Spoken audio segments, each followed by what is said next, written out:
नमस्कार प्यारे बच्चों, अब आप इस विषय के वीडियोस एक साथ भी देख सकते हैं। इसके लिए वीडियो के नीचे मेरी चैनल का नाम है, तो चैनल में जाके प्लेलिस्ट में आप इस विषय के वीडियोस एक साथ भी देख सकते हैं।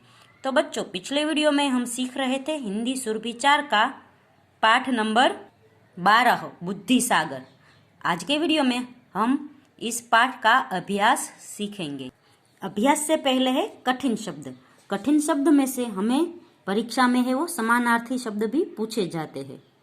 तो पहला है चौराहा। चौराहा यानी ऐसा स्थान जहाँ 4 राहें मिलती हो।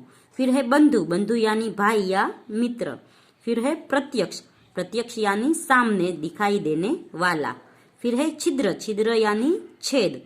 फिर है चमड़ी। चमड़ी यानी खाल। पोथी। पोथी यानी पुस्तक। आगे है तय। तय यानी निश्चय। पथ यानी रास्ता। सूत यानी धागा। फिर है अस्थि पंजर यानी कंकाल। फिर है मंत्र बल यानी मंत्र की शक्ति। आगे है प्रशंसा। प्रशंसा यानी तारीफ। फिर है अभ्यास में सबसे पहले है श्रुत लेखन। श्रुत लेखन यानी सुनकर लिखना।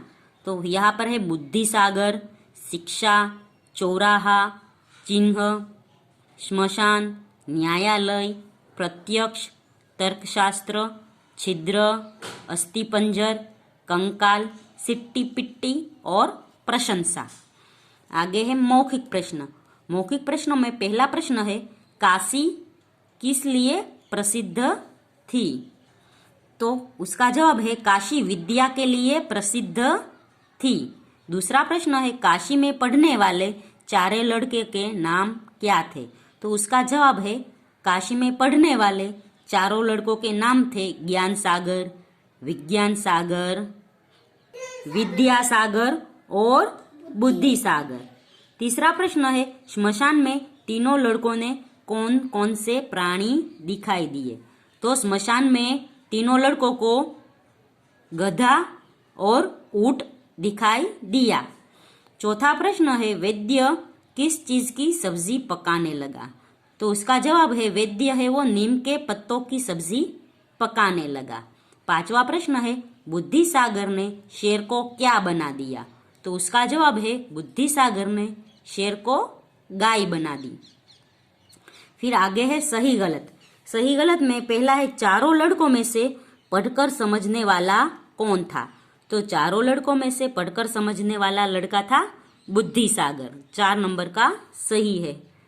दूसरा है तीनों लड़के राह में आई कठिनाइयों को कैसे हल करते थे? तो वो तीनों है पुस्तक ज्ञान की सहायता से राह में आई कठिनाई को हल करते थे। एक नंबर सही है। फिर है गधे को उन लोगों ने क्या समझा? तो गधे को बंधु समझा। 3 नंबर का सही है। आगे है दूसरे लड़के ने मालपुए क्यों नहीं खाए थे? क्योंकि मालपुए में बहुत सारे छेद थे। 2 नंबर का सही है। आगे का प्रश्न है कंकाल किस पशु का था? तो कंकाल था वो शेर का था। 3 नंबर का सही है। फिर है वाक्य पूरे कीजिए। तो यहाँ पर पहला है किसी समय काशी विद्या का केंद्र मानी जाती थी। पहले में काशी आएगा। फिर है बहुत से लोग जिस राह पर चले वही राह ठीक है। दूसरे वाक्य में रिक्त स्थान पर लोग आएगा। तीसरा है उस रास्ते पर चलकर तीनों स्मशान में जा पहुंचे। यहाँ पर स्मशान आएगा। फिर है धर्म की गति बड़ी तेज होती है। तो यहाँ धर्म आएगा। फिर यहाँ पर है नीम के पत्तों में कोई दोष नहीं होता। तो 4 नंबर में नीम आएगा। आगे है जो बहुत लंबा चौड़ा या विस्तार वाला होता है वह बहुत जल्द खत्म हो जाता है। यहाँ खत्म आएगा। फिर आगे का है रास्ते में उन्हें किसी जानवर का कंकाल या अस्थि पंजर पड़ा मिला। फिर है नीचे दिए गए वाक्यों को घटनाक्रम के लिखिए। यानी जो घटना पहले घटी हो उसको 1 नंबर देना है, जो घटना अंत में घटी हो उसको अंतिम नंबर देना है। तो सबसे पहले आएगा उस समय वहां एक गधा लौट रहा था। फिर दूसरा नंबर आएगा उन बेचारों ने ऊँट को देखा तो हैरान रह गए।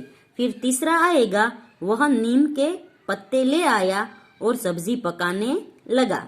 4 नंबर का आएगा, रास्ते में उन्हें एक जानवर का अस्थि पंजर पड़ा मिला।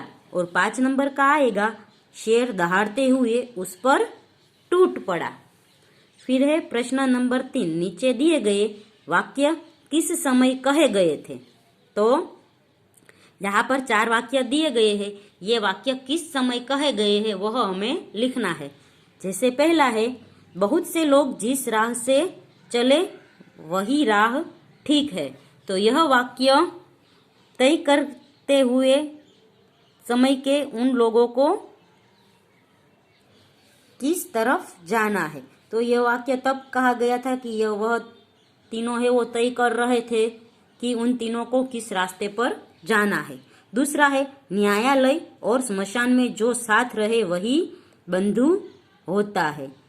तो जिस समय उन्होंने गधे को देखा तभी उन्होंने यह वाक्य बोला कि न्यायालय और स्मशान में जो साथ दे वही बंधु है। फिर है, धर्म की गति तेज होती है। तो यह वाक्य जब उन्होंने ऊँट को देखा तो ऊँट को पहचानने के लिए यह वाक्य बोला। आगे है, जहाँ छिद्र होता है वहाँ कई अनर्थ हो जाया करते हैं। तो यह वाक्य विज्ञान सागर ने जब अपनी थाली में मालपुए देखे तब यह वाक्य कहा।